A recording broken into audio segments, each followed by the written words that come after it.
Mattress മാൻ. നിങ്ങളൊരു കിടക്കയുടെ ആശാനാണ്, അതുകൊണ്ടാണ് mattress മാൻ. Mattress ഒരു പ്രശ്നക്കാരനാണോ? ആണ്, കറക്റ്റ് ആയിട്ടുള്ള ചോയ്സ് അല്ലെങ്കിൽ അതെന്താ കാര്യം? സജുവിനോട് പറയുന്നത് സജുവിന്റെ മാട്രസ് മാൻ ഇസ് ഡിഫറെന്റ്. അതായത് കസ്റ്റമൈസ് ചെയ്ത് എനിക്ക് വേണ്ട മാട്രസ് സജു തരും. അതായത് ഒരു ഡോക്ടർ നമുക്ക് കസ്റ്റമൈസ് ചെയ്ത് മരുന്ന് തരുന്ന പോലെ. ഈസി മെത്തേഡിൽ വിൽക്കാൻ പറ്റുന്ന ഒരു ഐറ്റം എന്ന് പറയുന്നത് ഓഫർ, ഫേക്ക് സ്റ്റോറീസ്. നേരത്തെ പറയണ കൂളിംഗ് ജെൽ അല്ലെങ്കിൽ എന്താണ് കൂളിംഗ് ജെൽ എന്താണ്?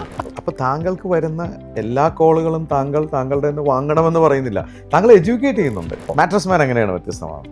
മാട്രസ് മാൻ്റെ കേസിൽ ഡേ 1 തൊട്ട് last day of the warranty period അല്ല, ഗ്യാരണ്ടി പീരീഡ് എൻ്റെ ഉത്തരവാദിത്വമാണ്. ആ സാധനം അവിടെ കിടക്കുമ്പോൾ തന്നെ വേറൊരു സാധനം അവിടെ വരും, പുതിയ സാധനം, ഒരു കോസ്റ്റും ഇല്ല, പഴയ സാധനം എടുത്തുകൊണ്ട് പോരും.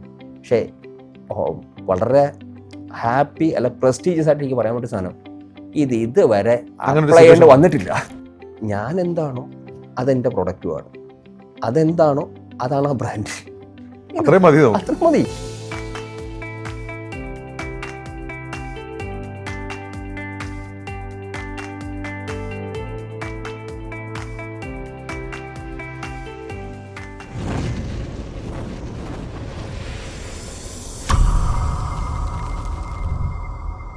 നമ്മുടെ നിത്യോപയോഗ സാധനങ്ങളിൽ നമ്മൾ അധികം ശ്രദ്ധിക്കാത്ത, എന്നാൽ നമ്മുടെ ആരോഗ്യത്തെ വരെ ബാധിക്കുന്ന ഒരു കാര്യമുണ്ട്. നിത്യോപയോഗ സാധനം എന്ന് പറയുമ്പോൾ നമ്മൾ പേസ്റ്റാണോ ബ്രഷാണോ സോപ്പാണോ എന്ന് ചിന്തിക്കേണ്ട.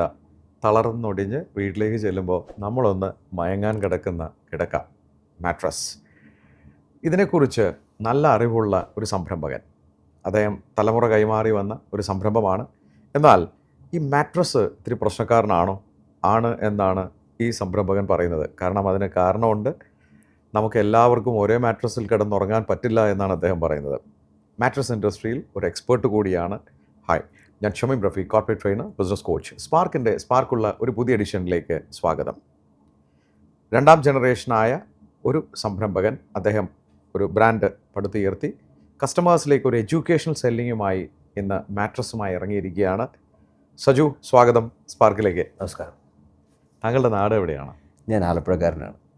ആലപ്പുഴയിൽ പഠിച്ചതൊക്കെ അവിടെ തന്നെയാണോ? എല്ലാം ഞാൻ ആലപ്പുഴ തന്നെയാണ് പഠിച്ചത്. എന്തായിരുന്നു വിദ്യാഭ്യാസം? ഞാൻ ബേസിക്കലി കൊമേഴ്സ് പോസ്റ്റ് ഗ്രാജുവേറ്റ് ആണ്. സ്കൂളിംഗ് നടന്നത് saint Michael's school Thathampally. Graduation എന്തായിരുന്നു? കൊമേഴ്സ് ആണ്. അത് കഴിഞ്ഞ് എന്താ പഠിച്ചത്? എം.കോം ആയിരുന്നു. അപ്പോൾ പഠനശേഷം എന്തെങ്കിലും തൊഴിൽ എന്തെങ്കിലും ചെയ്തിട്ടുണ്ടോ? ഞാൻ ഒറ്റ സന്തതിയാണ്, എനിക്ക് പെങ്ങളോ ആങ്ങളമാരോ അങ്ങനെ ആരുമില്ല. അതുകൊണ്ട് തന്നെ പാരൻസ് ജസ്റ്റ് എൻ്റെ കോളേജ് ലൈഫെല്ലാം കഴിഞ്ഞിട്ട് ഞാൻ വെളിയിലേക്ക് പോകണമെന്ന് ആഗ്രഹിച്ചാണ്. പക്ഷേ അവരെ കണ്ടിന്യൂ ചെയ്ത് എൻ്റെ ഫാമിലി ബിസിനസ്സിലോട്ട് നേരെ. എന്തായിരുന്നു ഫാമിലി ബിസിനസ്? എന്താണ്? ഒരു ലീഡിംഗ് ബ്രാൻഡിന് വേണ്ടിയിട്ടുള്ള മാട്രസ് മാനുഫാക്ചർ ചെയ്യുന്ന യൂണിറ്റ് ആയിരുന്നു ഫാദറിൻ്റെ യങ്ങർ ബ്രദറും ജോയിൻ്റ്ലി റൺ ചെയ്തിരുന്ന മാട്രസ്. അതൊരു വലിയ ലീഡിംഗ് ബ്രാൻഡ്, പാൻ ഇന്ത്യ ബ്രാൻഡാണ്. അപ്പോൾ അവർക്ക് വേണ്ടി മാട്രസ് ഉണ്ടാക്കി കൊടുക്കുക. കറക്റ്റ്. അപ്പോൾ അതൊരു നമ്മുടെ സ്വന്തം ആണെന്ന് പറയാൻ പറ്റില്ല, ഒരു കൺവേർഷനാണ് നമ്മൾ. കറക്റ്റ്. ഓക്കെ. അത് കുറേ നാളായിട്ട് ചെയ്യുന്നതാണ് അവർ? 1974 തൊട്ട് അവർ സ്റ്റാർട്ട് ചെയ്തിട്ട് ഞാൻ 2001 എൻ്റെ കോളേജ് ഇത് കഴിഞ്ഞിട്ട് ഞാൻ വെളിയിലോട്ട് പോകുന്നതിന് നേരെ വന്ന് കയറിയത് ഇതിനകത്തോട്ട് വന്ന് കയറിയത്. പക്ഷെ ആ കയറുന്ന സമയത്ത് എനിക്ക് വേറൊരു ആഡ് ഓൺ ഇതും കൂടെ കിട്ടി. ഈ കമ്പനിയുടെ തന്നെ സതേൺ കേരള ഡിസ്ട്രിബ്യൂട്ടർ വരും. അപ്പം മാനുഫാക്ചർ ചെയ്ത സാധനം സതേൺ കേരളയിൽ താങ്കൾക്ക് വിൽക്കാനും ആവും. അതെ. അപ്പോൾ അതൊരു പ്രമുഖ ബ്രാൻഡാണ്. അതെ. നല്ല വോളിയം ഉണ്ടായിരുന്നു. ഞാൻ when I left the organization it was something around 16 crores or മറ്റാണോ. Okay. അപ്പോൾ ആ പ്രൊഡക്ഷൻ എന്ന് പറയുന്നത് അവർ റോ മെറ്റീരിയൽ തരും നമുക്ക്. അതെ. അപ്പോൾ താങ്കൾ എത്ര വയസ്സ് തൊട്ടാണ് ഈ മാട്രസ് ഒക്കെ കണ്ടു തുടങ്ങിയത്? എനിക്ക് 48 വയസ്സുണ്ട് ഇപ്പം. പക്ഷേ ഞാൻ അന്ന് തൊട്ട് ജനിച്ചപ്പോൾ തൊട്ട് കാണുന്നതെന്ന് പറഞ്ഞാൽ ഓർമ്മയുള്ളത് പറയാൻ പറ്റില്ലല്ലോ. അപ്പോൾ ഓർമ്മയുള്ളത് പറയുവാണെങ്കിൽ 5ാം വയസ്സ് തൊട്ട് ഈ പറയുന്ന ഇന്ന് വരെ ഞാൻ മാട്രസുമായിട്ട് കണക്റ്റഡാ. അതെ, ഇത് കണ്ടാണ് വളർന്നത്. അതെ, ഇത് കണ്ട് ടച്ച് ചെയ്ത് ഫീൽ ചെയ്ത്. അതെ അല്ലേ? അപ്പൊ അതുകൊണ്ട് തന്നെ നേരെ ജോലി എന്ന് വേണമെങ്കിൽ പറയാം, അതിലോട്ട് തന്നെ കയറേണ്ടി വന്നു. കറക്റ്റ്. അപ്പൊ അതിനു മുമ്പ് കണ്ടിട്ടുള്ള സാധനമാണ്. അതെ. എന്തെങ്കിലും കോൺട്രിബ്യൂട്ട് ചെയ്യാൻ ഉണ്ടായിരുന്നോ അവിടെ? Of course. അതായത് നമ്മൾ മാട്രസ് ഇൻഡസ്ട്രി ശരിക്കും പറഞ്ഞാൽ ഒരു 115 വർഷത്തെ പഴക്കമുള്ള ഒരു ഇൻഡസ്ട്രി ആണെന്നാണ് പറയുന്നത്. അതിനകത്ത് ആകെപ്പാടെ ചേഞ്ചസ് ആയിട്ട് പുതിയതായിട്ട് ന്യൂക്കം ഔട്ട്പുട്ട് എന്ന് പറഞ്ഞു വന്നിരിക്കുന്നത് ഒരു around 12%, less than 12% raw material ഒക്കെ മാറി എന്ന് പറയാം. അത്രേ ഉള്ളൂ. ബാക്കിയുള്ള എല്ലാം കാലകാലങ്ങളായിട്ട് ഫോളോ ചെയ്യുന്ന മെറ്റീരിയൽസ് ആണ്. അപ്പോൾ ഇതിനകത്ത് ആകെപ്പാടെ ചേഞ്ചസ് എന്ന് പറഞ്ഞാൽ ഇതിൻ്റെ കോമ്പിനേഷൻ ചേഞ്ച് വരുത്തിയാൽ ഫീൽ ഡിഫറൻസ് വരും. അല്ലെങ്കിൽ ചില ഇന്നോവേറ്റീവ് ആയിട്ടുള്ള മെറ്റീരിയൽ നമ്മൾ അക്കോമഡേറ്റ് ചെയ്യുവാണെങ്കിൽ അതിൻ്റെ റിസൾട്ട് കിട്ടും. ഇങ്ങനെയുള്ള മൈന്യൂട്ട് ചേഞ്ചസുകൾ ഞാൻ ചെയ്തിട്ടുണ്ട്. നിങ്ങളപ്പോൾ മറ്റേ ബ്രാൻഡിന് വേണ്ടി ഉണ്ടാക്കി കൊടുക്കുന്നു, പക്ഷേ ഡിസ്ട്രിബ്യൂഷനും കൂടി ആയപ്പോൾ പ്രഷറായോ? Of course. അതായത് ഡിസ്ട്രിബ്യൂട്ടർ എന്ന് പറഞ്ഞാൽ കമ്പനിയുടെ ഫ്രണ്ട് വാരിയറാണ്. അപ്പോൾ ആ ഫ്രണ്ട് വാരിയർ എന്ന് പറയുമ്പം ഒരു മാർക്കറ്റിംഗ് ടീമോ കാര്യങ്ങളോ ഉണ്ടെങ്കിൽ അവരുടെ ടാർഗറ്റ്സ് ആയിരിക്കും നമ്മൾ ഇത് ചെയ്യുന്നത്. പക്ഷേ ഞാൻ ജോയിൻ ചെയ്ത സമയത്ത് ഈ പറഞ്ഞ കമ്പനിക്ക് അങ്ങനെ ഒരു മാർക്കറ്റിംഗ് ടീമോ കാര്യങ്ങളോ ഒന്നും ഇല്ല. ഒരു 2017 2018 വരെ അവർക്ക് അങ്ങോട്ട് ടീമേ ഇല്ല. അപ്പോൾ സോ മാർക്കറ്റിങ്ങും നമുക്ക് തന്നെയാണ്, പ്രൊഡക്ഷനും നമ്മൾ തന്നെയാണ്, സെയിൽസും നമ്മൾ തന്നെയാണ്. അപ്പോൾ ശരിക്കും പറഞ്ഞാൽ എന്നെ സംബന്ധിച്ചോളം വലിയൊരു ലേണിംഗ് ആണ്. കാര്യം പ്രൊഡക്ഷൻ്റെ ഒരുമാതിരിപ്പെട്ട കാര്യങ്ങളെല്ലാം നമ്മൾ പഠിക്കുന്നു, മാർക്കറ്റ് എങ്ങനെ ബിഹേവിയർ എന്ന് പഠിക്കുന്നു, മാർക്കറ്റിന് വേണ്ടിയിട്ടുള്ള പോളിസീസ് ഫിക്സ് ചെയ്യാമെന്ന് നമ്മൾ പഠിക്കുന്നു. അങ്ങനെ ഇറ്റ്സ് എ ലേണിംഗ് കർവ്. നന്നായിട്ട് ഞാൻ പഠിച്ചു. അത് പിന്നീട് അതെനിക്ക് ഭയങ്കരമായിട്ട് ഉപകരിക്കുകയും ചെയ്തു. പക്ഷെ അതൊരു പ്രഷറുള്ളൊരു ജോലി തന്നെയാണ്. Of course. അതായത് ശരിക്കും പറഞ്ഞാൽ ഈ പ്രഷർ എന്ന് പറയുന്നത് നമുക്ക് എല്ലാവർക്കും അറിയാവുന്നൊരു ഫിഗർ എന്ന് പറഞ്ഞാൽ ടാർഗറ്റ് തൊട്ടില്ല എന്നുള്ളതാണ്. പക്ഷേ അതിനേക്കാളും വലിയൊരു പ്രശ്നമുണ്ട് ഈ വർക്കിംഗ് ക്യാപിറ്റൽ മാനേജ്മെന്റ് എന്ന് പറയും. അതായത് കമ്പനിക്ക് കൊടുക്കാനുള്ളൊരു പേയ്മെന്റ് ഉണ്ട്, നമ്മൾ കടം കൊടുത്തേക്കുന്ന ആൾക്കാരൊക്കെ തിരിച്ച് കളക്ട് ചെയ്യേണ്ട ഒരു പ്രശ്നമുണ്ട്, നമുക്ക് വേണ്ട ഫണ്ട് റേസ് ചെയ്യേണ്ട പ്രശ്നമുണ്ട്. ഇതാണ് ശരിക്കും ഒരു ഡിസ്ട്രിബ്യൂട്ടർ ഫേസ് ചെയ്യുന്ന ഏറ്റവും വലിയ ഇഷ്യൂ. അത് പണ്ടുണ്ടായിരുന്നില്ല. അതായത് തങ്ങളുടെ പിതാവിന്റെ കാലത്ത് ഉണ്ടായിരുന്നു. കാരണം ഉണ്ടാക്കി കൊടുക്കുക, പൈസ വാങ്ങിക്കുക എന്നുള്ള മാത്രമേ ഉണ്ടായിരുന്നുള്ളൂ. ഇത് 2001 ശേഷം ഇതും കൂടെ വന്നപ്പോഴത്തേക്കും ശരിക്കും പറഞ്ഞാൽ നമ്മൾ സാധാരണ തമാശയ്ക്ക് പറയുന്ന ആൾക്കാർ പറയുന്നത് മുടി നരയ്ക്കാറെന്ന് പറയുന്നത്. മുടി നരയ്ക്കണമെന്നുണ്ടെങ്കിൽ ഇതുപോലത്തെ ഒരു നല്ലൊരു ഫേമിന്റെ ഒക്കെ ഡിസ്ട്രിബ്യൂട്ടർ ആയാൽ മതി. അതുപോലെ പ്രഷർ കിട്ടിക്കോളും. സൂപ്പർ. പിന്നെ അവിടെ നിന്നൊക്കെ പിന്നെ ഒരു മാറ്റം എപ്പോഴാണ്? ഇതിപ്പോൾ 2017 ഓൺവേർഡ്സ് ഞാൻ പറഞ്ഞ ഒരു പുതിയൊരു ടീം ജോയിൻ ചെയ്യുന്നു. അപ്പം തൊട്ട് കമ്പനിയുടെ ഓറിയന്റേഷനും ഡിഫറെൻ്റ് ആയി. അപ്പം കമ്പനിയുടെ ലെവലിൽ ഇതുപോലെ തന്നെ ഒരു തേർഡ് ജനറേഷൻ, ഞാൻ ജോയിൻ ചെയ്യാൻ സെക്കൻഡ് ജനറേഷൻ്റെ കൂടിയാണ്. തേർഡ് ജനറേഷൻ 2017 സമയത്ത് കാലം വന്നു. അവർ ഇന്നത്തെ മാർക്കറ്റിങ്ങിന് കേപ്പബിൾ ആയിട്ടുള്ള ബ്യൂട്ടിഫുൾ പീപ്പിളാണ്, ഞാൻ അങ്ങനെ പറയത്തുള്ളൂ. അപ്പോൾ അവർ നോക്കുമ്പം ഒരു പ്രൊഡക്റ്റ് വിറ്റ് ഏൺ ചെയ്യുന്നതിനേക്കാളും എന്തുകൊണ്ടും സൂപ്പറാണ് ഗുഡ് വില്ല് വിറ്റ് എൻക്യാഷ് ചെയ്യുക. അതെ. അപ്പോൾ അതിന് വേണ്ട വാല്യുവേഷൻ സൈഡിലോട്ടും അങ്ങനെയുള്ള കാര്യങ്ങളിലോട്ടൊക്കെ പോകുക എന്ന് പറയുമ്പം അവർക്ക് മാറ്റി വെക്കേണ്ട കുറേ കാര്യങ്ങളുണ്ട്. 2017 വരെ മീഡിയേറ്റേഴ്സ് എന്നുള്ളതിനേക്കാൾ ഉപരി 2017 വരെ അവർ എന്താണോ അവരെ ലീഡ് ചെയ്തിരുന്നത്, അവർക്ക് എന്തായിരുന്നു ഗെയിൻ കൊടുത്തോണ്ടിരുന്നത്, ആ സാധനം വെച്ചാൽ നോർമൽ ഗെയിനേ വരത്തുള്ളൂ. അപ്പോൾ ആ നോർമൽ ഗെയിന് മുകളിൽ അബ്നോർമൽ ഗെയിൻ വേണമെങ്കിൽ അങ്ങനെയുള്ള കാര്യങ്ങൾ മാറ്റണം. ഫോർ എക്സാമ്പിൾ എത്തിക്സ്, ലോയൽറ്റി, ഇങ്ങനെയൊക്കെയുള്ള സാധനം അതൊക്കെ കുഴിച്ചിട്ടാലേ ബ്രാൻഡ് വളരത്തുള്ളൂ എന്നാണ് പുതിയ മാനേജ്മെന്റ് തിയറി. ഞാൻ അതിനകത്ത് എതിർക്കൊന്നും സത്യമായിരിക്കും. പക്ഷെ ഞാൻ നേരത്തെ പറഞ്ഞത് 5-ാം വയസ്സ് തൊട്ട് കണ്ടേക്കുന്നത് എത്തിക്സും ലോയൽറ്റിയാണ്. അപ്പോൾ എന്നെ സംബന്ധിച്ചോളം ഈ പറയുന്ന 42-ാമത്തെ വയസ്സിലോ 43-ാമത്തെ വയസ്സിലോ ഇത് എനിക്ക് ഇച്ചിരി ദഹനക്കേടുള്ള സംഭവമാണ്. അപ്പൊ തൊട്ട് നമ്മൾ പോളിസികൾ മാറാൻ തുടങ്ങി. അപ്പൊ തൊട്ട് നമ്മൾ ഫ്രിക്ഷൻ മനസ്സിലായി, ഇത് എവിടെയൊക്കെയോ പ്രശ്നമാവും. സിമ്പിൾ വേയിൽ പറയുവാണെങ്കിൽ in a near future you will be thrown out. അത്രേ ഉള്ളൂ. ഇത് നമുക്കറിയാം. താൻ ഉണ്ടാക്കണ്ട, താൻ വിൽക്കുകയും വേണ്ട. ഓക്കെ. അപ്പൊ അതിന്റെ കൂടത്തെ ഒരു മാർക്കറ്റ് സർവേ, ഇപ്പം നമ്മൾ എല്ലാത്തിനും കാണുന്ന ഒരു സംഭവമാണ്, കോർപ്പറേറ്റ് ലൈനെ ഒരു സംഭവമാണ് മാർക്കറ്റ് സർവേ നടത്തിയ ആളുടെ ഒരു റിപ്പോർട്ട് കൊടുക്കുമ്പം ഒബ്വിയസ്ലി ആ സർവേ നടത്തിയ ആളുടെ ക്രെഡിബിലിറ്റിയും സോഴ്സ് ചെയ്ത രീതിയും കൂടെ നോക്കണം. പക്ഷേ എൻഡ് റിസൾട്ട് മാത്രം വെച്ച് കഴിഞ്ഞാലും ഫെയിലിയർ ഉണ്ടാവും. അപ്പം ഈ ഒരു കമ്പനിക്കും അങ്ങനെ ഒരു സംഭവം ഉണ്ടായെന്ന് ഞാൻ കരുതുന്നു, എനിക്കറിയത്തില്ല, ചിലപ്പോൾ അതല്ലായിരിക്കാം. 7 out of 10 persons in the market request this particular brand എന്ന് പറയുമ്പോൾ why they wants the middleman. Okay. So policy is totally changed. So in 2021 they made a huge turnaround. They thrown out all the middlemen, like distributors, some part of the dealership. They have started their own in-store shops. അതായത് അവരുടെ തന്നെ സ്വന്തം showrooms run ചെയ്യാം. Production നിങ്ങളുടെ വേണ്ട. Production already നമ്മളൊരു 2016 ഒക്കെ ആയപ്പോൾ തന്നെ ഓൾമോസ്റ്റ് വൈൻഡിങ് അപ്പ് പ്രൊസീജിയറിൽ എത്തിയായിരുന്നു. അപ്പോൾ ഇതെല്ലാം കഴിഞ്ഞു. അപ്പം ശരിക്കും പറഞ്ഞാൽ നമ്മളോട് തന്നെ ചോദിക്കേണ്ട ആവശ്യം, എന്തിന് ഞാനിവിടെ നിൽക്കും? പക്ഷെ ഞാൻ ചോദിച്ചോട്ടെ സജു, സത്യത്തിൽ അത് നിങ്ങളെ സംബന്ധിച്ചിടത്തോളം ഒരു തിരിച്ചറിവും ബ്ലെസ്സിങ്ങും അല്ലേ? Of course. ഞാനിപ്പോൾ ശരിക്കും പറയുകയാണെങ്കിൽ എനിക്ക് എന്നെ ഡ്രൈവ് ചെയ്യുന്ന കുറേ ഫാക്ടേഴ്സിൽ ഒരു സാധനമാണ് ഒരു തല്ല് കിട്ടിയാൽ പോലെ ഒരു റീസൺ ഉണ്ട്. ആ റീസൺ നല്ലതാണ്. കാര്യം എന്തിനാ തല്ലി എന്നുള്ളത് നമുക്ക് മനസ്സിലാവും. വീണ്ടും അതുപോലത്തെ തല്ല് കിട്ടാതിരിക്കാൻ വേണ്ടി അവിടെ പോകാതിരിക്കാൻ വേണ്ടി തല്ല് കിട്ടുന്നത് നല്ലതാണ്. അപ്പോൾ എനിക്കുണ്ടാക്കുന്ന എല്ലാ ബിറ്റർ എക്സ്പീരിയൻസും എന്നെ സംബന്ധിച്ചുള്ള ഒരു പഠിക്കാൻ വേണ്ടി ഒരു അവസരമാണ്. ഫ്യൂച്ചർ അതെനിക്ക് ഗുണം ചെയ്യും. പക്ഷേ ശരിക്കും ഞാൻ അവരോട് ചെയ്തുകൊണ്ടിരുന്നപ്പം ഞാൻ എന്നെ തന്നെ പറയുന്ന സംഭവം, റേസ് കോഴ്സിലെ ഹോഴ്സ് എന്ന 2 കണ്ണും മൂടിക്കെട്ടി ഫ്രണ്ടോട്ട് മാത്രം നോക്കി വെല്ലോറിയൻ ടാർഗറ്റ് എത്തിക്കാൻ വേണ്ടി ഓടുന്ന കുതിര. പട്ടി പണിയെടുക്കുന്ന പഴുക. കറക്റ്റ്. രാത്രി ഉറങ്ങിയിട്ട് രാവിലെ വെട്ടം വീണ് നമ്മൾ കണ്ണു തുറക്കുമ്പോൾ നമുക്ക് ദൈവമേ നേരം വെളുത്തോ, ഷൂ ഇനിയും ഓടണമല്ലോ, ശരി ഇനി എന്തൊക്കെ ചെയ്യണം, അതായിരുന്നു. പക്ഷെ ആ ഒരു തോട്ട് പ്രോസസ്സിൽ നിന്ന് എന്നെ തിരിച്ച് ചിന്തിപ്പിച്ച എൻ്റെ ഒരു ഫ്രണ്ടിൻ്റെ ഒരു സാധാ ക്വസ്റ്റ്യൻ ഉണ്ട്. ഈ 2021 ഞാനിത് വൈൻഡ് അപ്പ് ചെയ്യുന്ന സമയത്ത്, അല്ല കമ്പനി എന്നോട് വൈൻഡ് അപ്പ് ചെയ്യാൻ പറയുന്ന സമയത്ത് എനിക്ക് ഫ്യൂച്ചർ അൺസർട്ടൺ ആണ്. എനിക്കറിയാവുന്ന പോലെ ഇതേ ഉള്ളൂ, ഈ ബ്രാൻഡ് ഇനി ഇല്ല, വേറെ പരിപാടി ഇല്ല. അപ്പോൾ ഇനി ഞാൻ എന്ത് ചെയ്യുന്ന ആളെയും പുള്ളി എൻ്റെ അക്കൗണ്ടിലുള്ള ക്യാഷ് ഔട്ട്, ഞാനൊന്ന് വിഷമിച്ചിരുന്ന പുള്ളി എൻ്റെ അക്കൗണ്ടിൽ ക്യാഷ് ഔട്ട് ചോദിച്ചിട്ട് ചോദ്യമുണ്ട്, എടാ നീ ഇപ്പോൾ എത്ര രൂപയാണ് വിൽക്കുന്നുണ്ട്? ഞാൻ പറഞ്ഞ് അറൗണ്ട് 16-17 കോടി ടേൺ ഓവർ ഒരു മാസം ഞാൻ, അല്ല മീൻസ് ഒരു വർഷം ഞാൻ ചെയ്യുന്നുണ്ട്. അപ്പം നിനക്ക് അതിനകത്ത് എന്ത് കിട്ടുന്നുണ്ട്? ഞാൻ പറഞ്ഞാൽ നോമിനൽ പെർസെൻറ്റ് ഇത്രേ ഉള്ളൂ, ടേൺ ഓവർ മൊത്തം നമ്മുടെ അല്ലല്ലോ കൊടുക്കണ്ടേ. അപ്പോൾ ആ പെർസെൻറ്റേജിൽ ഫിഗർ ഞാൻ വർക്കൗട്ട് ചെയ്യുമ്പോൾ തന്നെ മോശം ഫിഗർ അല്ല ഉണ്ട്. അപ്പോൾ പുള്ളി എനിക്ക് ചോദിച്ചിട്ടുണ്ട്, അതിനേക്കാൾ 1 രൂപ കൂടുതൽ നിനക്ക് സ്വന്തമായിട്ടൊരു സാധനം ചെയ്തിട്ട് ഉണ്ടാക്കാൻ പറ്റത്തില്ലേ?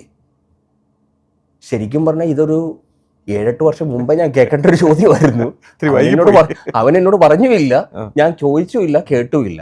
അപ്പം അന്ന് അതുവരെ ഞാനിങ്ങനെ നഖം കടിച്ചുകൊണ്ടിരുന്ന ഞാൻ അപ്പത്തോട്ടുള്ള ചിന്ത ഇതാണ്, ഇനി ഞാനല്ലേ ഇവർക്ക് ഉണ്ടാക്കി കൊടുത്തോണ്ടിരുന്നത്, എനിക്ക് സ്വന്തമായിട്ട് ഉണ്ടാക്കൂടെ? അപ്പം നേരത്തെ പറഞ്ഞ റേസ് കോഴ്സിലെ കുതിരാണ്, ഫ്രണ്ടിലോട്ട് മാത്രമേ നോട്ടമുള്ളൂ, സൈഡിലോട്ട് നോക്കുന്നില്ല. അന്ന് ഞാൻ തീരുമാനിച്ചു ഓക്കെ, അപ്പം ഞാനിത് ചെയ്യുമെന്ന് കാരണപ്പം എൻ്റെ എക്സ് കമ്പനി വേറൊരു പരിപാടികൾ കാണിച്ചു, നോൺ കോമ്പിറ്റൻസി അഗ്രിമെൻറ്റ്. അതായത് എനിക്കുള്ളൊരു തിരിച്ചറിവാണ് ഇത്, അങ്ങനെ അതുകൊണ്ടാണ് ഞാനത് പറയുന്നത്.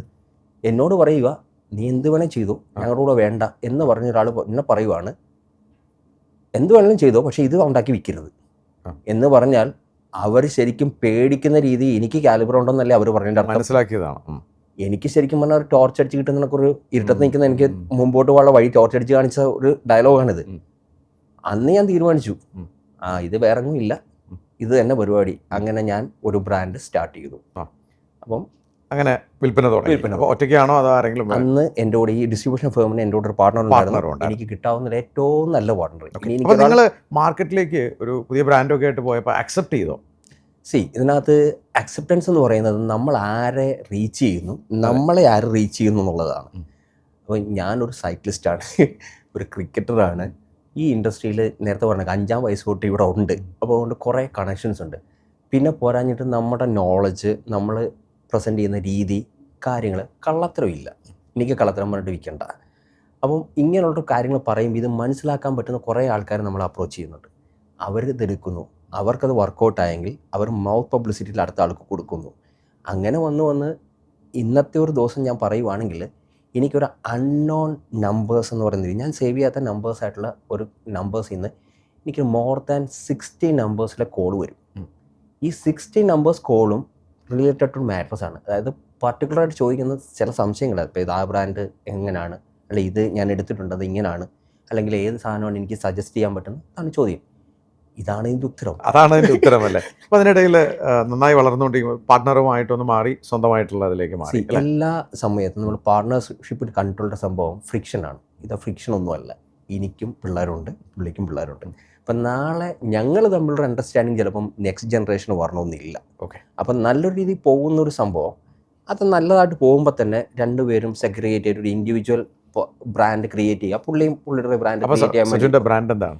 എൻ്റെ പേര്, ഞാൻ എന്നെ സോഷ്യൽ മീഡിയയിൽ അറിയപ്പെടുന്ന സജു മാട്രസ് മാൻ എന്നുള്ള പേര്. മാട്രസ് മാൻ, നിങ്ങളൊരു കിടക്കയുടെ ആശാനാണ്, അതുകൊണ്ടാണ് മാട്രസ് മാൻ. അപ്പോൾ ഈ മാട്രസ് മാൻ്റെ പ്രത്യേകതകൾ എന്താണ്? മാട്രസ് മാൻ ഒരിക്കലും ഫേക്ക് സ്റ്റോറീസ് വിൽക്കത്തില്ല. ഉള്ളതുള്ള പോലെ പറയത്തുള്ളൂ. ഇപ്പോൾ സംബഡി സർട്ടിഫൈഡ് സംതിങ്, ഇത് സാധാരണ നമ്മൾ കേൾക്കാറുള്ളതാണ്, ഞാനൊന്നും പറയുന്നില്ല. ഓക്കെ, സർട്ടിഫൈഡ് ബൈ ഒരു അസോസിയേഷൻ ഒക്കെ കേൾക്കുന്നുണ്ട്. അതെ അതെ, കറക്റ്റ്.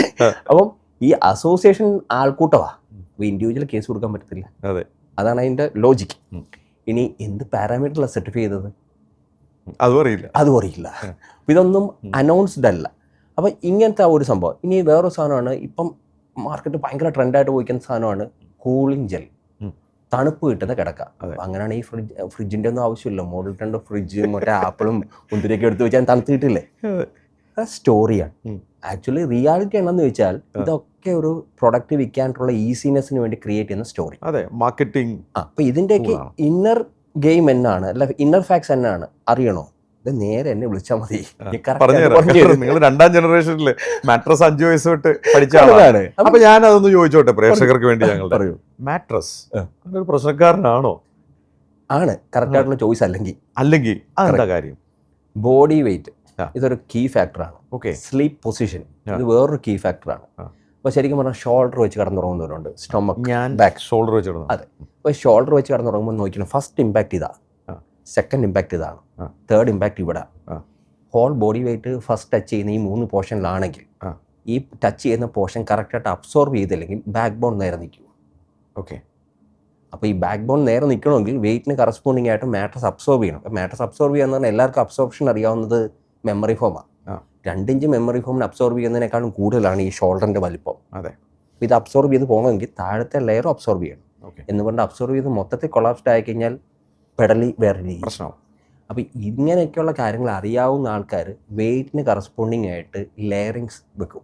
ഇപ്പോൾ എല്ലാവർക്കും അറിയാവുന്ന ഒരു 1 ഇഞ്ച് ലെയർ അല്ലെങ്കിൽ 2 ഇഞ്ച് ലെയർ ഇതാണ്. അല്ല, ഇപ്പോൾ 25 mm ആണ് 1 ഇഞ്ച്. 23 mm വെച്ചാൽ എന്ത് സംഭവിക്കും? 2 mm മാറുന്നുള്ളൂ. പക്ഷേ 2 mm 80 kg ഇമ്പോസ്ഡ് ആയാൽ എന്ത് സംഭവിക്കുമെന്ന് അറിയാവുന്നവനാണ് എക്സ്പേർട്ട്. ഇനി ഈ 25, 27 ആക്കിയാൽ എന്ത് പ്രശ്നം വരുമെന്ന് അറിയാവുന്നവനാണ് എക്സ്പേർട്ട്.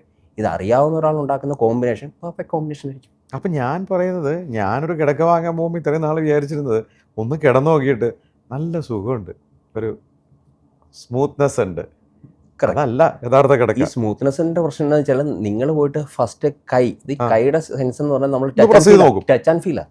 ഇത് നമുക്ക് ദൈവം തന്നിരിക്കുന്ന ഒരു സെൻസ് ആണ് ഈ സാധനം. ഇത് പോയി ടച്ച് ചെയ്യുമ്പോൾ കിട്ടുന്ന ഒരു സോഫ്റ്റ്നെസ് കൊള്ളാമെങ്കിലാണ് നിങ്ങൾ അവിടെ ഇരിക്കുന്നത്. ഇരിക്കുമ്പോഴും ഈ ഹോൾ ബോഡി വെയിറ്റ് സ്മോൾ പോർഷനിൽ ഇരിക്കുക. അപ്പൊ കിട്ടുന്ന സോഫ്റ്റ്നെസ് എക്സാക്ട് അല്ല. കടന്നു മൊത്തം ഡിസ്റ്റർബേഴ്സ്ഡ് ആയിട്ട് കടന്നു കഴിയുമ്പോൾ ടോട്ടൽ ബോഡിയിലെ വെയിറ്റിന് ആ കോമ്പിനേഷൻ എങ്ങനെ റിയാക്ട് ചെയ്യുന്നു, ഇതാണ് നമ്മൾ എടുക്കേണ്ട പരിപാടി. അപ്പോൾ ഇതിനകത്ത് തന്നെ ബോഡി വെയിറ്റ് ഡിഫറെൻ്റ് ആകുന്നതനുസരിച്ചിട്ട് കോമ്പിനേഷൻ ഡിഫറെൻ്റ് ആയിട്ട് ആക്ട് ചെയ്യും. അതായത് ഷമീം ഇപ്പോൾ ഒരു മാട്രസിൽ കിടന്നു, ഇവിടെ വേറെ ആരെങ്കിലും ഉണ്ട് അവർക്ക് വെയിറ്റ് കുറവുള്ള ഒരാളും ആ സെയിം മാട്രസിൽ കിടന്ന, നിങ്ങൾക്ക് 2 പേർക്കും കിട്ടുന്ന ഫീൽ 2.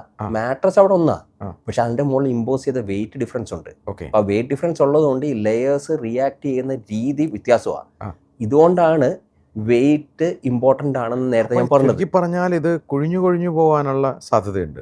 ചില ഇപ്പം പറഞ്ഞില്ലേ മാട്രസ് പ്രശ്നക്കാരനാണെന്ന് ചോദിച്ചില്ലേ, പ്രശ്നക്കാരനാകുന്ന എവിടെയാണെന്ന് അറിയാം, റോങ് ചോയ്സ് ഇല്ല. ഇപ്പം നമ്മൾ പോയിട്ട് നല്ല സോഫ്റ്റ് മാട്രസ് വേണമെന്ന് പറഞ്ഞാൽ എല്ലാവരുടെയും ഫസ്റ്റ് ചോയ്സ് അതാ. അപ്പോൾ നേരത്തെ നമ്മൾ പറഞ്ഞ കണക്ക് മെമ്മറി ഫോം സോഫ്റ്റ്നെസ് വരും, വാഡിങ് സോഫ്റ്റ്നെസ് വരും, ലാറ്റക്സ് ഫോം സോഫ്റ്റ്നെസ് വരും. പക്ഷേ ഇതിൻ്റെയൊക്കെ സോഫ്റ്റ്നെസ് ഡിഫറെൻറ്റാണ്. ഇതിൻ്റെ താഴോട്ടുള്ള ലെയർ ഇതിനെ റെസിസ്റ്റ് ചെയ്യാനായിട്ടാണ് നമ്മൾ വെക്കുന്നത്. കാര്യം വെച്ചാൽ മൊത്തം കുടിഞ്ഞു പോയാൽ പിള്ളേർ തൊട്ടിൽ കിടക്കുന്ന കണക്കാണ്, ട്രാ കണക്ക് കിടക്കാൻ പറ്റില്ലല്ലോ. അപ്പം നമ്മൾ അതിൻ്റെ താഴെയുള്ള ലെയേഴ്സ് സെറ്റ് ചെയ്യും. ഈ ലെയേഴ്സ് സെറ്റ് ചെയ്തിട്ട് നിങ്ങൾ എൻ്റെ മാട്രസ് സെലക്ട് ചെയ്യാൻ വേണ്ടി വരുമ്പോഴോ അല്ല ചെയ്യുമ്പോഴോ ഞാൻ ചെയ്യുന്നൊരു പരിപാടിയുണ്ട്. നിങ്ങളത് കിടക്കുമ്പോൾ ഞാൻ സൈഡിൽ നിന്ന് നോക്കും. ഈ നോക്കുന്നത് എന്തെന്നറിയോ, നിങ്ങൾ കിടക്കുമ്പം ആ ലെയർ എത്രത്തോളം താഴോട്ട് ബെൻഡായി, എത്ര mm മുകളിൽ ബെൻഡിങ് നടക്കുന്നുണ്ട്. അപ്പോൾ ഒരു സർട്ടൺ പാരാമീറ്ററിന് മുകളിൽ ബെൻഡായാൽ അത് നിങ്ങൾക്ക് നിയർ ഫ്യൂച്ചറിൽ പ്രശ്നം ഉണ്ടാക്കുന്ന സാധനം. അപ്പോഴാണ് മാട്രസ് കറക്റ്റ്. പിള്ളേർ തൊട്ടിൽ കിടക്കുന്ന നമുക്ക് വളഞ്ഞു കിടന്നതെന്ന് നോക്കിക്കേ, 2 ദിവസം അങ്ങനെ ഒരു സോഫയിൽ വല്ലോ ഷമീമെന്ന് കിടന്ന് നോക്കും. നോക്കിയിട്ട് 3-ാം ദിവസം നടുവേന ഇല്ലെങ്കിൽ നിങ്ങളൊരു എക്സ്ട്രാ ഓർഡിനറി പേഴ്സണാണ്, അല്ലെങ്കിൽ നിങ്ങൾ നോർമൽ പേഴ്സണാണ്. അപ്പോൾ ഈ പറയുന്ന നമുക്ക് 30 mm എന്ന് പറയുന്നൊരു ലെവലിലോട്ടൊക്കെ നിങ്ങൾ ബെൻഡ് ചെയ്ത് കടന്നാൽ മാട്രസ് പ്രശ്നക്കാരനാണ്. അപ്പോൾ ഈ നടുവേദന വരുമ്പോൾ ഈ മാട്രസ് മൂലമാണെന്നറിയാതെ തിരുമാനും ഹോസ്പിറ്റലും ന്യൂറോനെയും ഓർത്തോനെയും കാണാൻ പോകുന്ന ആൾക്കാരാണ് ഉണ്ട്. ഇത് ശരിക്കും പറഞ്ഞാൽ നമ്മൾ ഈ ബ്രാൻഡ്സ് എല്ലാവരും ഒരു സംഭവം വളരെ സിമ്പിളായിട്ട് പറഞ്ഞു പോകും. കറക്റ്റ് പോസ്റ്റർ മെയിൻറ്റെയിൻ ചെയ്യും. ഞാൻ ചുമ്മാ ഒരു തമാശയ്ക്ക് പറയുക, ഷമീം മെത്ത മേടിക്കാൻ പോകുന്ന കാര്യം എനിക്കോ ഈ പറയുന്ന ബ്രാൻഡ്സിന് ആർക്കെങ്കിലും അറിയാവോ? അപ്പോൾ ഷമീമിന് വേണ്ടി ഒരു മെത്ത നേരത്തെ ഉണ്ടാക്കി വെച്ചെന്ന് പറഞ്ഞാൽ നമുക്ക് കാലത്തിനുകൾക്ക് മുമ്പേ ഷമീം ഇന്ന ദിവസം വരുമെന്ന് പറഞ്ഞ് ഉണ്ടാക്കി വെക്കുവാണോ? അല്ല. അപ്പം അങ്ങനൊരു സംഭവം അല്ല മാട്രസ്. അപ്പോൾ all for one for all എന്ന് പറയുന്ന ബ്രാൻഡ്, ഞാനതല്ല. ഷമീമിനുള്ള മാട്രസ് ഞാൻ തരാം. ഷമീം എൻ്റെ പാരാമീറ്റർ പറയുക, അല്ല ഷമീമിൻ്റെ പാരാമീറ്റർ മനസ്സിലായിട്ട് ഞാൻ സജസ്റ്റ് ചെയ്യാം.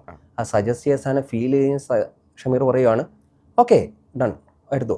അപ്പോഴും ഞാൻ ഒരു സാധനം പറയും, അതല്ല, ഒരു സ്ലൈറ്റ് വേരിയേഷൻസ് ഉണ്ട്, അതും കൂടെ വന്നാലേ പെർഫെക്റ്റ് ആകും. അപ്പം സജുവിനോട് പറയുന്നത്, സജുവിൻ്റെ മാട്രസ് മാൻ ഇസ് ഡിഫറെൻറ്റ്.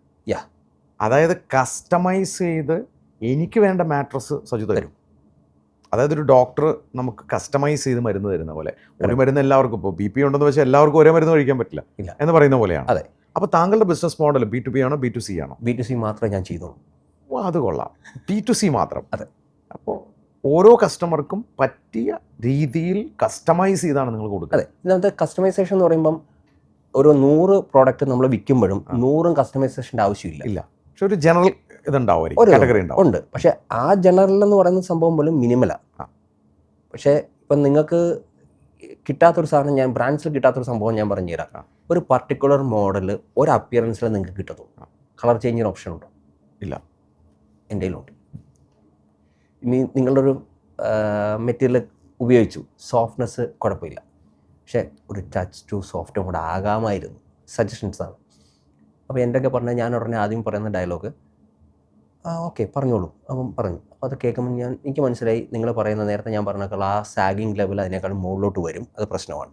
അപ്പോൾ ഞാൻ പതുക്കെ ഷമീമിനോട് പറയുന്നത് ഇങ്ങനെ ആയിരിക്കും, അത് ഓക്കെയാണ്, പക്ഷേ ഒരു ആഫ്റ്റർ 36 മന്ത്സിന് ശേഷം നിങ്ങൾക്കൊരു ബാക്ക് പെയിൻ ഉണ്ടാവാനുള്ള ചാൻസ്, ആ ഒരു ചേഞ്ചിന് കോസ് ഉണ്ടാവാൻ ചാൻസ് ഉണ്ട്. ഉണ്ടാവണം നിർബന്ധമൊന്നുമില്ല. പക്ഷെ അന്നുണ്ടായാൽ പ്രൊഡക്റ്റ് തന്ന എന്നെ കുറ്റം പറയരുത്. ഉണ്ടായില്ല, ഓക്കെ, ഇത് ഇങ്ങനെയാണ് പരിപാടി. അതല്ലാതെ നമ്മൾ ഈ പറഞ്ഞ കണക്ക് എല്ലാ കസ്റ്റമൈസേഷൻ റിക്വയർമെൻ്റ് ഇല്ല, എല്ലാ കസ്റ്റമൈസേഷൻ അക്സെപ്റ്റബിളും അല്ല. കസ്റ്റമൈസേഷൻ വേണ്ടടുത്ത് മാത്രം കസ്റ്റമൈസ് ചെയ്യുക. സജു, അവിടെ ചോദിച്ചോട്ടെ, അപ്പോൾ സാധാരണ നമ്മൾ ഈ കാണുന്ന വലിയ ബ്രാൻഡുകളൊക്കെ ഞാൻ കണ്ടിട്ടുള്ളത് 50% ഓഫർ, ഇതിൻ്റെ മുകളിൽ ജെല്ലുണ്ട്, അതുണ്ട്, ഇതുണ്ട്, സ്കീമുണ്ട്, പല പല സാധനങ്ങളാണ് ഈ വരുന്നത്. ഇത് ഒരു കസ്റ്റമർ അറിയുന്നത് ഇമ്മീഡിയറ്റ്ലി ആയിരിക്കില്ല ഈ പ്രശ്നങ്ങൾ, ചിലപ്പോൾ കുറച്ച് നാൾ കഴിഞ്ഞിട്ടായിരിക്കും, അല്ലേ? എത്ര നാൾ കഴിയുമ്പോഴും ഇതൊക്കെ അറിയുക ശരിക്കും? ശരി, ഒരു മാട്രസ് ശരിക്കും പറഞ്ഞാൽ കംപ്ലൈൻറ്റ് ഉണ്ടാകുന്ന നമ്മുടെ എല്ലാം ധാരണ മേടിച്ചുകൊണ്ട് പോയി അടുത്ത മാസമാണ് അല്ലെങ്കിൽ ഒരു വർഷം അല്ല. അതിനകത്തത് ഉണ്ടാകുന്നത് ഏറ്റവും ബോറായിട്ട് ഉണ്ടാക്കിയ ഒരു കോമ്പിനേഷൻ ആണെന്ന് വിചാരിച്ചോണം. അത്ര തല്ലിപ്പൊളി ക്വാളിറ്റി, അത്ര തല്ലിപ്പൊളി ആണെങ്കിൽ മാത്രമേ വരത്തുള്ളൂ. പക്ഷേ from 36 months onwards there is A chance. അപ്പം അങ്ങനെ വരുന്ന സാധനം വെച്ചാൽ നമ്മൾ ക്വാളിറ്റി എന്ന് പറയാൻ പറ്റത്തില്ല.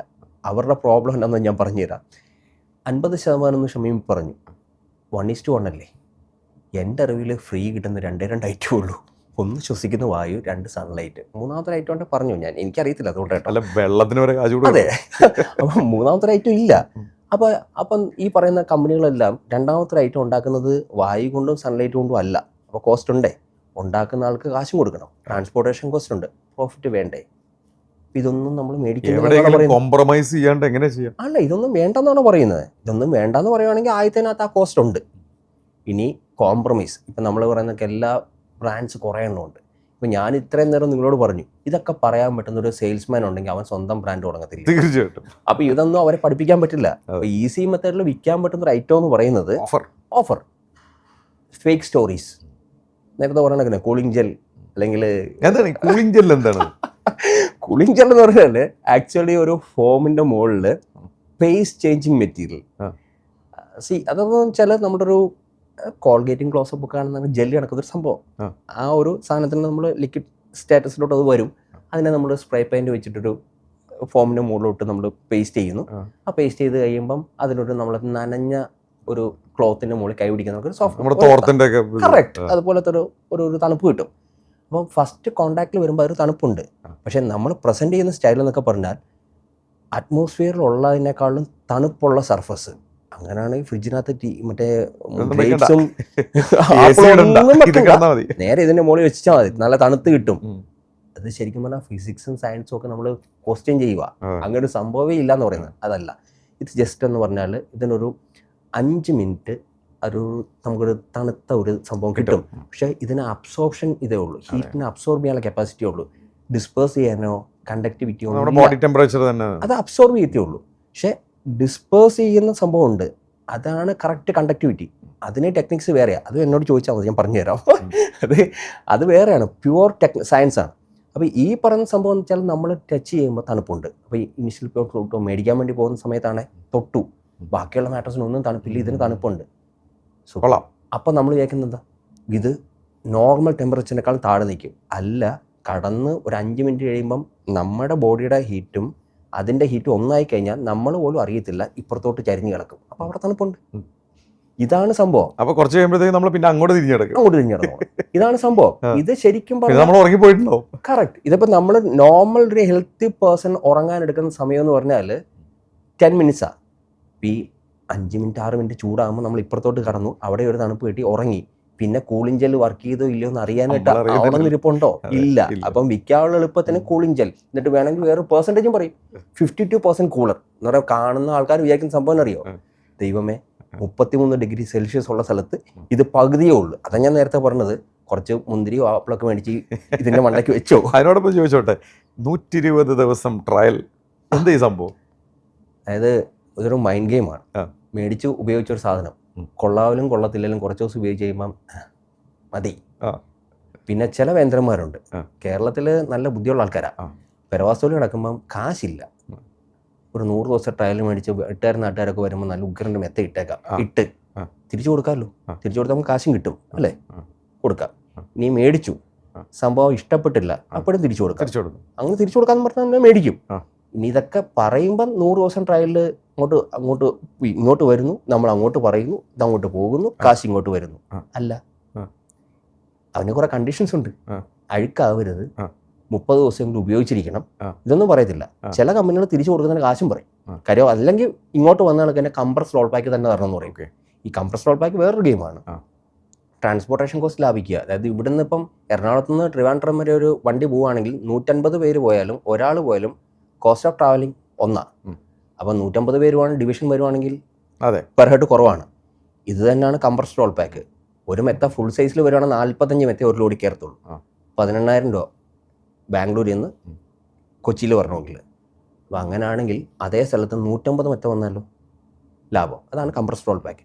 ഈ കംപ്രസ് റോൾ പാക്ക് വന്ന സാധനം പൊട്ടിച്ചതിന് ശേഷം നിവർന്നിട്ട് 100 ദിവസം കഴിഞ്ഞിട്ട് തിരിച്ചു കൊടുക്കുമ്പം ട്രാൻസ്പോർട്ടേഷൻ കോസ്റ്റ് മറ്റേതിൻ്റെ 3 ടൈംസ് മുകളിലാണ്.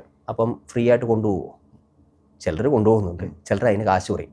ഇനി കാശ് പറഞ്ഞില്ലെങ്കിലും ശരി, ഇത് തിരിച്ചവിടെ ചെന്ന് കഴിയുമ്പം ആദ്യമേ കൊടുത്ത കാശ് തിരിച്ചു വരണ്ടേ?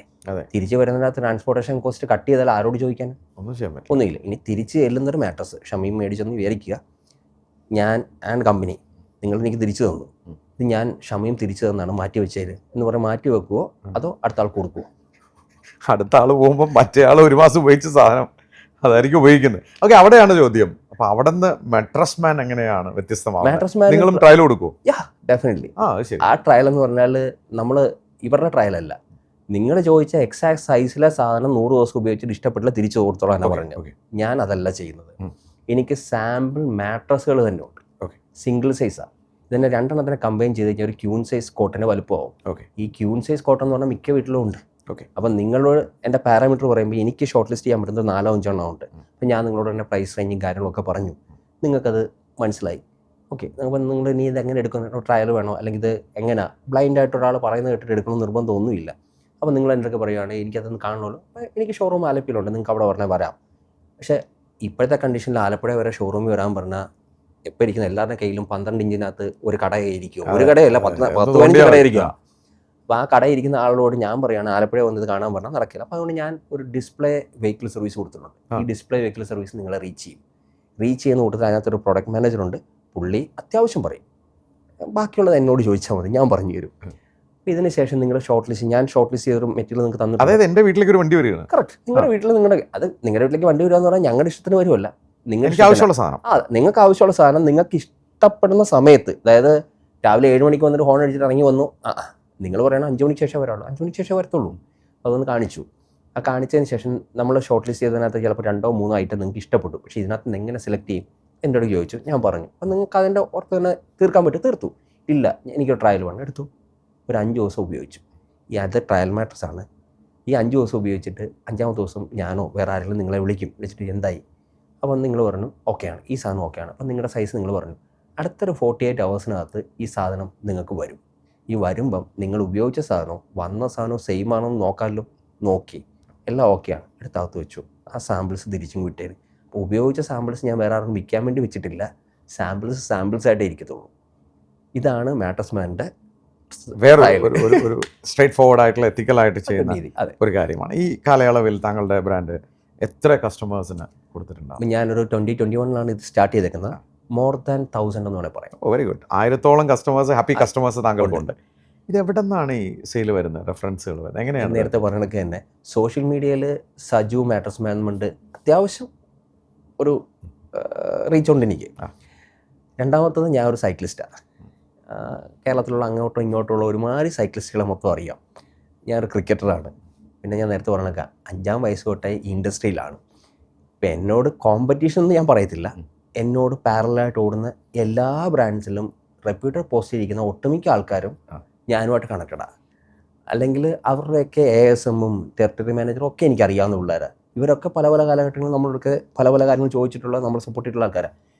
ഇവരും ഒക്കെ ഒരു സൈലൻ്റായിട്ട് എന്നെ സപ്പോർട്ട് ചെയ്യുന്നുണ്ട്. എന്ന് പറഞ്ഞാൽ അവർക്കൊരു പ്രൊഡക്റ്റ് വേണമെങ്കിൽ അവരാദ്യമേ ചോദിക്കുന്നത് ചിലപ്പോൾ എൻ്റെ അടുക്കലായിരിക്കും. ഇപ്പം നമ്മുടെ ഒരു ഗൈഡൻസ് അവർ വിൽക്കുന്ന ബ്രാൻഡ് ആയിരിക്കില്ല. അവർ അത് പ്രൊഡക്റ്റ് മേടിക്കാനുള്ളതിനേക്കാൾ രസമായിട്ട് ചോദിക്കുന്നത്, ചേട്ടാ ഈ ഒരു സാധനം എങ്ങനെയുണ്ട്, കൊള്ളാം, കുഴപ്പമില്ല, എടുത്തു. ചേട്ടൻ്റെ കയ്യിൽ അതിന് ഈക്വലൻ്റ് ആയിട്ടുള്ള അല്ലെങ്കിൽ അതിനൊക്കെ ബെറ്റർ ആയിട്ടുള്ള കോമ്പിനേഷൻ ഏതാ ഉള്ളത് പറഞ്ഞു. ചില ആൾക്കാർ അതൊന്നും എടുത്തുകൊണ്ട് പോകും. ചില ആൾക്കാർ പറയും, ചേട്ടാ ഞാൻ അവിടെ നിന്ന് എടുത്തു കഴിഞ്ഞാൽ ചിലപ്പോൾ പ്രശ്നം. ഒരു പ്രശ്നവുമില്ല, ലോകത്തിലുള്ള എല്ലാ സെയിലും എനിക്ക് വേണം, ഞാൻ ചിന്തിച്ചിട്ടില്ല, എല്ലാവരും കൂടെ വന്നാൽ എനിക്ക് കൊടുക്കാനും പറ്റില്ല, അതുകൊണ്ട് കുഴപ്പമില്ല. അങ്ങനെയാണ് ഈ സെയിൽ പോകുന്നത്. അപ്പോൾ താങ്കൾക്ക് വരുന്ന എല്ലാ കോളുകളും താങ്കളുടെ നിന്ന് വാങ്ങണമെന്ന് പറയുന്നില്ല, താങ്കൾ എഡ്യൂക്കേറ്റ് ചെയ്യുന്നുണ്ട്. You are A mattress man. Correct. അതായത് ഞാൻ കൊടുക്കുന്നത് നിങ്ങളുടെ ഹാർഡ് ഏൺ മണി സ്പെൻഡ് ചെയ്യുന്നതിനകത്ത് നിങ്ങൾക്ക് എന്താ റിട്ടേൺ കിട്ടുന്നതെന്ന് പറഞ്ഞു തരാൻ ശേഷിയുള്ള ഒരു ഷോറൂമോ ഒരു സെയിൽസ് സ്റ്റാഫോ കറൻ്റ്ലി ഞാൻ കണ്ടിട്ടില്ല. ഇനി അങ്ങനെ വല്ലവരും ഉണ്ടെങ്കിൽ അവരൊക്കെ സ്വന്തം ബ്രാൻഡ് തുടങ്ങി വേറെ വഴിക്ക് പോയിട്ടുണ്ടോ? അതുകൊണ്ടാണ്. അപ്പോൾ ശരിക്കും പറഞ്ഞാൽ ഷമീമിനോ അല്ലെങ്കിൽ ബാക്കിയുള്ള ആർക്കെങ്കിലോ അവരുടെ ഫ്രണ്ട്സോ റിലേറ്റീവ്സോ ആരെങ്കിലും ഒരു ഷോപ്പ് നടത്തുന്നുണ്ടെങ്കിൽ അവിടെ നിന്ന് തന്നെ മേടിക്കണമെന്ന് പറയത്തില്ല. കാര്യം അവരൊക്കെ നിങ്ങളെ കണ്ടിട്ടാണ് ഷോപ്പ് തുടങ്ങിയിരിക്കുന്നത്. അപ്പോൾ അവിടെ ആ ഒരു ക്വാളിറ്റി, ഞാൻ പറയുന്ന ആ ഒരു സംഭവം വെച്ചിട്ട് ഐഡൻറ്റിഫൈ ചെയ്യാൻ പറ്റുന്ന ഒരു സംഭവം കിട്ടുന്നില്ലെങ്കിൽ നിങ്ങൾക്ക് എന്നെ വിളിക്കാം. ഓക്കെ. പക്ഷേ താങ്കൾ അത് ഗൈഡ് ചെയ്യാൻ തയ്യാറാണ്. എന്ത് പാരാമീറ്റർ ഒരു ബ്രാൻഡ് വിളിച്ചിട്ട് ഇന്ന സാധനം ഇന്ന മോഡൽ നല്ലതാണോ എന്ന് ചോദിച്ചാൽ താങ്കൾക്ക് അത് പറഞ്ഞു കൊടുക്കാനാവും? പറ്റും. അതായത് ഈ ബ്രാൻഡിൻ്റെ ഇപ്പം നമ്മളിത് പറയുമ്പം എല്ലാ ബ്രാൻഡ്സും മോശമാണെന്നൊരു മീനിങ് അല്ല. കാര്യം ബ്രാൻഡ്സിനെ മോശമാക്കുന്നതും കാര്യങ്ങളും എല്ലാം നമ്മളെപ്പോലത്തെ ആൾക്കാരാണ്. അതെ. കാര്യം വെച്ചാൽ നമ്മുടെ ഒരു 10 ബ്രാൻഡിനെ കമ്പയർ ചെയ്യാതെ ഒരു സാധനം മേടിക്കുമോ? അതെ. കമ്പയർ ചെയ്യുന്ന ഫസ്റ്റ് പ്രൈസ് എന്തോ പ്രൈസാണ്. അതിനുശേഷം ഈ സാധനം കൊള്ളാവോന്ന് ചോദിക്കുന്ന അതിൻ്റെ റിവ്യൂസിലാണ്. അതെ. അതിനുശേഷം അപ്പിയറൻസ് നോക്കും. അപ്പം ഏറ്റവും കൂടുതൽ ബ്രാൻഡ് വാല്യൂ ഉള്ള ഒരാളും ഏറ്റവും കുറവ് ബ്രാൻഡ് വാല്യൂ ഉള്ള ഒരാളും ഒരു സെയിം പ്രൈസിലേക്ക് നിന്നിട്ടില്ലെങ്കിൽ സെയിൽ കിട്ടത്തില്ല. അതെ. അപ്പം ബ്രാൻഡ് വാല്യൂ ഉള്ള ആൾക്ക് അതുപോലെ തന്നെ ഒരു വലിയൊരു പ്രശ്നമുണ്ട്, ഓവർ ഹെഡ്സ് കൂടുതലായിരിക്കും. ഫോർ എക്സാമ്പിൾ, ലീഡിങ് ബ്രാൻഡ്സിനൊക്കെ ബ്രാൻഡ് അംബാസിഡർ ഉണ്ട്. ബ്രാൻഡ് അംബാസിഡറിന് കൊടുക്കേണ്ട ഒരു എമൗണ്ട് കൊടുക്കുന്നതുകൊണ്ട് മാത്രം ബ്രാൻഡ് അംബാസിഡറിനെ നാട്ടുകാർ കാണത്തില്ല. Shooting charge, printing charge, implementation charge, ഇതെല്ലാം കഴിഞ്ഞിട്ട് ഈ പറയുന്ന സ്റ്റാഫിനുള്ള ഇൻസെൻറ്റീവ്സ് എല്ലാം കൊടുക്കണം. ഇതെല്ലാം കൊടുത്തതിന് ശേഷം ഇത്രയൊന്നും ഓവർ ഹെഡ്സ് ഇല്ലാത്ത ഒരു ബ്രാൻഡുമായിട്ട് കോമ്പീറ്റ് ചെയ്യാൻ വേണ്ടി അവൻ്റെ പ്രൈസിലോട്ട് വരണമെന്നുണ്ടെങ്കിൽ എവിടെയെങ്കിലൊക്കെ കോംപ്രമൈസ് ചെയ്യണം. അഡ്ജസ്റ്റ് ചെയ്യുന്ന സാധനത്തിന് നമ്മൾ പറയുന്ന പേരാണ് റോ മെറ്റീരിയൽ. അതെ. ആ റോ മെറ്റീരിയൽ അഡ്ജസ്റ്റ്മെൻറ്റ് നടക്കുമ്പോൾ എന്ത് സംഭവിക്കും എന്നുള്ള ബ്രാൻഡ്സ് നന്നായിട്ട് അറിയാം. അത് കംപ്ലയിൻസാണ്. അപ്പോൾ ആ കംപ്ലയിൻസ് വരുന്നത് ശരിക്കും പറഞ്ഞാൽ ബ്ലീഡിങ്ങാണ്. ആ ബ്ലീഡിങ് സീൽ ചെയ്യുന്നൊരു രീതിയുണ്ട്, കണ്ടീഷണൽ വാറണ്ടി എന്ന് പറഞ്ഞാൽ നമ്മൾ വിചാരിക്കും 10 വർഷം വാറണ്ടി ഉള്ളൊരു പ്രൊഡക്റ്റ് മേടിച്ചാൽ ഡേ 1 തൊട്ട് 10ാമത്തെ വർഷം അത് കംപ്ലീറ്റ് ചെയ്യുന്ന സമയം വരെ എന്ത് സംഭവിച്ചാലും അവർ നോക്കിക്കോളും. ശരിയാ, അവർ നോക്കും, അവരൊന്നും ചെയ്യൂല. സംഭവം ഇങ്ങനെയാണ്. പ്രോറേറ്റ വാല്യൂവിലെ റെമഡി വരത്തുള്ളൂ എന്ന് പറയും. ഈ പ്രോറേറ്റ എന്ന് പറയുമ്പോൾ പെട്ടെന്ന് മനസ്സിലാകത്തില്ല. ഡിപ്രിസിയേഷൻ എന്ന് പറഞ്ഞാൽ നാട്ടുകാർക്ക് മൊത്തം മനസ്സിലായി, എന്തോ കട്ടായി പോയി. ഡിപ്രിസിയേഷൻ അതും കണ്ടീഷണലാണ്. Say for example, cloth tone up ആയാൽ നിങ്ങളുടെ പ്രോപ്പർ ഹാൻഡ്ലിങ് ഇല്ലാത്തതുകൊണ്ട് മെത്ത കുഴിഞ്ഞെങ്കിൽ തന്നെ 25 mm മുകളിൽ കുഴിയണം. പക്ഷേ ഈ 25 mm എന്ന് പറയുന്നത് ശരിക്കും പറഞ്ഞാൽ നമ്മുടെ ട്രാഫിക് സിഗ്നലിലെ റെഡ് ലൈറ്റാണ്. എന്ന് പറഞ്ഞാൽ ക്രോസ് ചെയ്യരുതെന്ന് പറയുന്നതൊക്കെ തന്നെ മാട്രസ് ഇൻഡസ്ട്രിയിലെ റെഡ് ലൈറ്റാണ് 25 സാഗ് ചെയ്താൽ മാട്രസ് ഷുഡ് ബി റീപ്ലേസ്ഡ് എന്നാണ്. അതെ. അപ്പോൾ 25 സാഗ് ചെയ്താലേ കംപ്ലൈൻറ്റ് ഉള്ളൂ. അപ്പോൾ ഇങ്ങനെയുള്ള കണ്ടീഷൻസ് വെച്ചിട്ട് എങ്ങനെയെങ്കിലും ഇത് കൊടുക്കാതിരിക്കാൻ നയിക്കും. പിന്നത്തെ ഒരു പരിപാടിയാണ് ടോൾ ഫ്രീ നമ്പർ. മലയാളിയായിട്ടുള്ള ഒരാൾ വിളിക്കും, അവിടെ ഒരു ഹിന്ദിക്കാരൻ ഫോൺ എടുക്കും, അവൻ എന്തെങ്കിലും പറയും, ഇവൻ ഫോൺ വെക്കും. അടുത്ത പ്രാവശ്യം വിളിക്കും, അപ്പോൾ ഒരു ഇംഗ്ലീഷുകാരൻ ഫോൺ എടുക്കും, വെക്കും. 3ാമത്തെ പ്രാവശ്യം വിളിക്കുമ്പോൾ ഒരു മലയാളിയെ കിട്ടിയെന്ന് ചോദിക്കും. അപ്പോൾ അവൻ ചോദിക്കുന്ന ചോദ്യമുണ്ട്, ടിക്കറ്റ് നമ്പർ പറ. കാര്യം ആദ്യമേ രജിസ്റ്റർ ചെയ്യുമ്പോൾ ടിക്കറ്റ് നമ്പർ കൊടുത്തിട്ടുണ്ട്. അപ്പോൾ ഇങ്ങനെ ടിക്കറ്റ് നമ്പർ കഷ്ടപ്പെട്ട് പറഞ്ഞു കഴിയുമ്പോൾ പുള്ളി പറയും ഇറ്റ്സ് അണ്ടർ പ്രോസസ്. ദിവസം വൈകിട്ട് ഒന്ന് കിടന്നുറങ്ങുന്നതാണ്. ഈ ചോദ്യം ചോദിക്കുന്ന എല്ലാം ഒരു 3 ആഴ്ചയെങ്കിലും എടുത്തിട്ടുണ്ടാവും. 4ാമത്തെ ആഴ്ച ഇങ്ങേരെ എന്ത് വിചാരിക്കും, വേണ്ട മതി, ഇത് കിടന്നോളാം, ഒന്നെങ്കിൽ ഇത് കളയാതെ മേടിച്ചോളാം.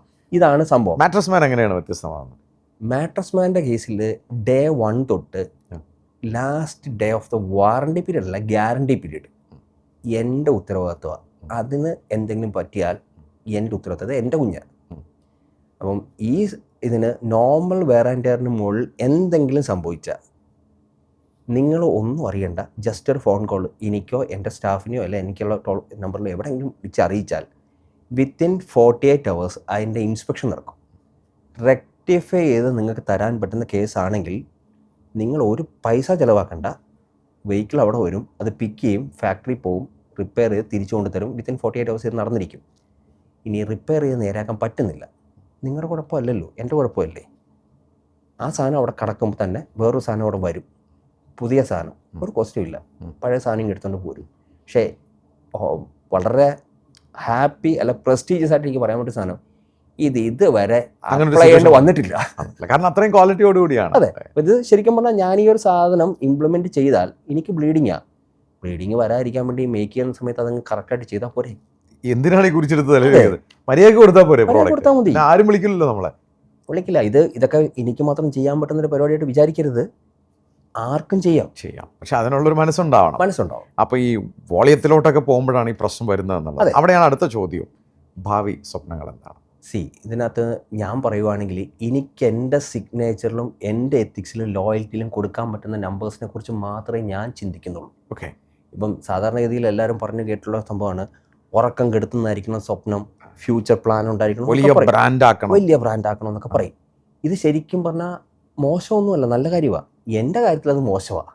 എന്താ സംഭവം എന്ന് വെച്ചാൽ എനിക്ക് കൊടുക്കാൻ പറ്റുന്ന സർവീസിനും ഇതിനും എൻ്റെ കൈയുടെ നീളമാണ്. ഞാൻ വേറൊരാളെ കൂടെ അപ്രോച്ച് ചെയ്താൽ നല്ലതാണ്, അതൊക്കെ വളരാൻ പറ്റും, അത് ഫ്യൂച്ചറിൻ്റെ പരിപാടിയാണ്. പക്ഷെ ഞാൻ വെൽ വിത്തിൻ മൈസെൽഫ് എനിക്ക് കൊടുക്കുന്ന സാധനത്തിനകത്ത് ഒരു ഫോൺ കോൾ വരുമ്പം ഒരു സമയം പോലും കളയാതെ എനിക്ക് ഈസി ആയിട്ട് എടുത്തിട്ട് പറയൂ എന്ന് പറയാൻ പറ്റുന്ന ഒരു ഫ്രീഡം ഉള്ളത് ഞാൻ നോക്കുന്നുണ്ടാണ്. ഇനി നേരെ തിരിച്ച് ഞാൻ അവിടെ വേറൊരാളെ അക്കോമഡേറ്റ് ചെയ്തു, ആ ആളിന് എന്തെങ്കിലും ഒരു മിസ്റ്റേക്ക് ഉണ്ടായാൽ, ഒരു സംഭവം വന്നാൽ എൻ്റെ ടോൺ എങ്ങനെ ആയിരിക്കും? ഹലോ, പറയൂ, ഞാൻ നോക്കാം. എന്തിനാ? ജീവിക്കുന്ന കാലഘട്ടത്തിൽ മനസമാധാനത്തോടെ ജീവിക്കുക. നെക്സ്റ്റ് ജനറേഷൻ വരും. നെക്സ്റ്റ് ജനറേഷൻ വരുമ്പോൾ അവർക്ക് ചിലപ്പോൾ ഇതിനെ അടുത്ത ലെവലിലോട്ട് കൊണ്ടുപോകണമെന്ന് ആഗ്രഹമുണ്ടോ? കൊണ്ടുപോയിക്കൂ. ഞാൻ ഇങ്ങനെ തന്നെയാണ്. അങ്ങനെ ഒരു വലിയ ലോകോത്തര ബ്രാൻഡ് ഉണ്ടാക്കാനോ ഒന്നുമില്ല. താങ്കളെ വിളിക്കുന്ന കസ്റ്റമേഴ്സിന് പ്രോപ്പറായിട്ടുള്ള ഒരു എഡ്യൂക്കേഷൻ സെല്ലിംഗ് കൊടുത്ത് നല്ല മെത്തയിൽ ഉറങ്ങാനുള്ള സംഭവം ശരിയാക്കി കൊടുക്കാൻ പറ്റും. ഇത് മാത്രമല്ല, ഇതിനെ ഒരു എന്താ പറയുന്നത് ഭയങ്കര സംഭവമായിട്ട് പിക്ചറൈസ് ചെയ്ത് അങ്ങനൊന്നും പോകാനൊന്നും എനിക്ക് താല്പര്യമില്ല. ഞാൻ എന്താണോ അതെൻ്റെ പ്രൊഡക്റ്റുമാണ്, അതെന്താണോ അതാണ് ആ ബ്രാൻഡ്. അത്രയും മതി. അതല്ലാതെ at the end of 2025 I would buy a Maybach Benz അല്ലെങ്കിൽ turnover would be that much. എന്തിനാണ് അങ്ങനെയൊന്നും സജു ചിന്തിക്കുന്നില്ല. അപ്പോൾ സജു ദ മാട്രസ് മാൻ ഹാപ്പിയാണ്? Very much. 2021 മുമ്പ് ഹാപ്പി ആണെന്നതാണ് ചോദ്യം എന്നുണ്ടെങ്കിൽ അല്ല, ഇപ്പോൾ ഹാപ്പി. ഈ 2025 നമ്മൾ ഈ ഇന്റർവ്യൂ ചെയ്യുമ്പോൾ ഹാപ്പിയാണ്. തുടരും. അതെ. നിങ്ങൾ കേട്ടു കേരളത്തിലെ ദ മാട്രസ് മാൻ, അദ്ദേഹത്തിൻ്റെ ബ്രാൻഡ് പോലെ തന്നെ അദ്ദേഹം ഒരു ബ്രാൻഡാണ് സജു. മാട്രസിനെ കുറിച്ച് ഏറ്റവും അറിവുള്ള വ്യക്തികളിൽ ഞാൻ കണ്ടിട്ടുള്ളൊരു വ്യക്തി സജുവാണ്. അദ്ദേഹവുമായിട്ട് ഈ സംസാരത്തിൽ തന്നെ എനിക്ക് ഇന്ന് രാത്രി വീട്ടിൽ ചെല്ലുമ്പോൾ ഞാൻ ചിന്തിക്കുന്നത് ആദ്യം നേരെ ആ ബെഡ്ഷീറ്റ് ഒന്ന് പൊക്കി അത് കുഴിഞ്ഞാണോ കിടക്കേണ്ടതെന്നാണ് ഞാൻ ചിന്തിക്കുന്നത്. ശരിയാണ്, നമ്മൾ പലപ്പോഴും ചില കാര്യങ്ങൾ മറ്റുള്ളവർ നമുക്ക് പറഞ്ഞു തരുമ്പോഴാണ് നമ്മളതിൻ്റെ വിപത്തുകളെക്കുറിച്ച് പഠിക്കുന്നത്. നമ്മളെല്ലാവരും വളരെ പ്രൈസ് കോൺഷ്യസ് ആയിട്ടുള്ള ആൾക്കാരാണ്. പക്ഷെ പലപ്പോഴും ഈ പ്രൈസിൻ്റെ പുറകെയും ഓഫറിൻ്റെ പുറകെയും ഇതൊക്കെ കണ്ണ് മഞ്ഞളിച്ചതിൻ്റെ പുറകെ പോകുമ്പോൾ ആരോഗ്യം നശിപ്പിക്കുമോ എന്ന് നമ്മൾ ചിന്തിക്കുന്നില്ല.